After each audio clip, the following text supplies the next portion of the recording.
101 in 1 Party Megamix. This game offers 101 minigames stuffed into one, hence the 101 in 1 in the title. Not only does this game include 101 minigames, like I already just said 3 times, they are all extremely wacky. Who wouldn't want to protect cheese in space? Drop anvils on hamster pirates, guide a zombie to the nearest restroom, or fling a twink to be smooched by his lover in drag. And the list goes on. The game features 8 TV stations. Within these channels are shows relating to those categories, which are actually just minigames.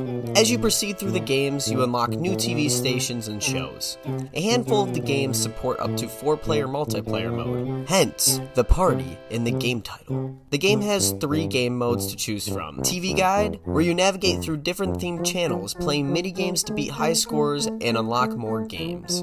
Zapping. This mode provides immediate access to any minigame you've already unlocked. Marathon.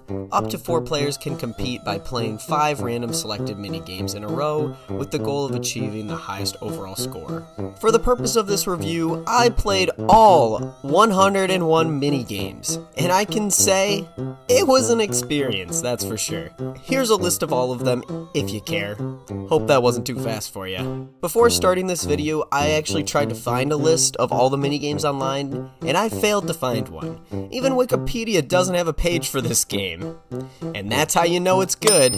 I also included the list in the video description. You're welcome, internet. Since there are a lot of minigames, I won't be discussing all of them, but mainly just the overall game experience. I also had a guest join me. As you can recall in a prior video, if you actually watch my videos, in the James Bond one, this clip, I didn't have any friends readily available. I played against myself. So I may have not have found a friend, but someone who's closer and more readily available. My sister. She played some of the multiplayer games with me and will share her thoughts on the game. But before we hear from her, IGN rated this game nothing. They didn't rate the game. Let's compare nothing to my rating. By the way, my external hard drive was corrupted, so all the gameplay I recorded with my sister is gone. So it was fun re-recording every minigame. That was a lot of fun.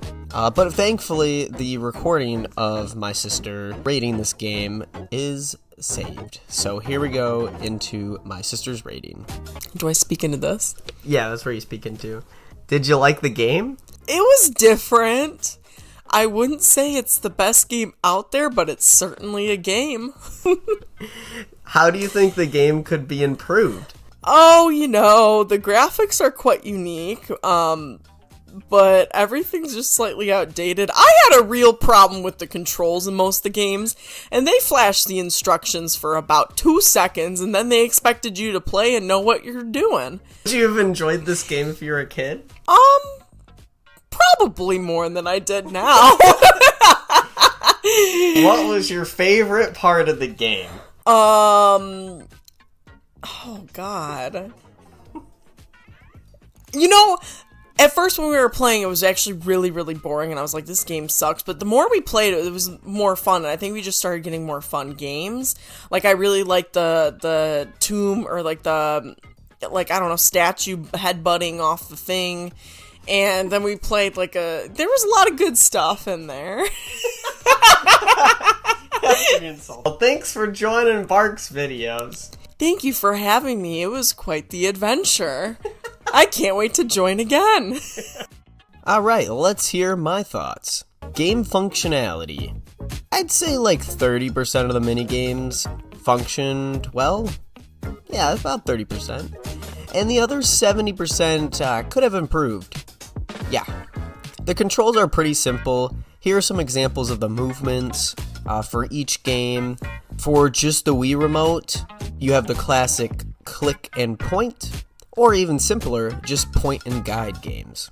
The rest of the games used a nunchuck, and one of the Wii remote's functions I just covered. So we have point the Wii remote and swing the nunchuck, shake the Wii remote and nunchuck at the same time, and using the nunchuck to move your player. That was pretty much most of the moves. That's the basic controls for most part of the game, with maybe a few variations. For these reasons, I am giving the game functionality a 1 out of 3. Player experience. I'd say since I already started using percentages, I'll just continue. I enjoyed playing about probably 10% of the mini-games, which if you do 101 times 10%, that equals around like 10 and some change, something like that. So yeah, about 10 mini-games were decent, and when I say decent, it's not like I want to play them again. They're just like, I had fun in the moment kind of thing, you know?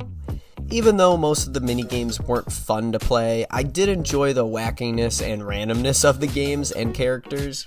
The game is definitely not lacking creativity, I'll give them that. Just because I really love the wackiness of this game, I'm giving the player experience a 2 out of 3. Replayability. As you progress through the game, you unlock more content. There's really not a reason to replay a game unless you didn't beat it and get the points to unlock more minigames, or if you're playing against other players in zapping or marathon mode. Or if you really like this game and want to get the best score possible in every single minigame, but if that were true, then you have other problems to worry about because most sane people would not want to replay these games voluntarily. Trust me on this one. That's why I'm giving the replayability a 1 out of 3. For the Barks bonus point, I'm rewarding 1 bonus point for just the wackiness of the game in general. That's really what kept me sane through this whole video and really made me focus in on some of these games, is just like how crazy and creative some of these themes were, and like they were just really weird too, but I kind of liked that part of it. They had fun with it, and that's like, besides the game sucking and the mini games just being kind of generic and the games just kind of repeating a lot of games that already exist, one thing is that there were just some games that just were outright like craziness. Like it just like, how did they come up with this stuff? They must have just smoked a joint and got a whiteboard, I don't know. This brings the grand total to 5 out of 10, which seems kind of high for this game. Hey, I don't make the rules. Thank you for watching. If you like this video, please like and subscribe. And until next time, see you later, alligator.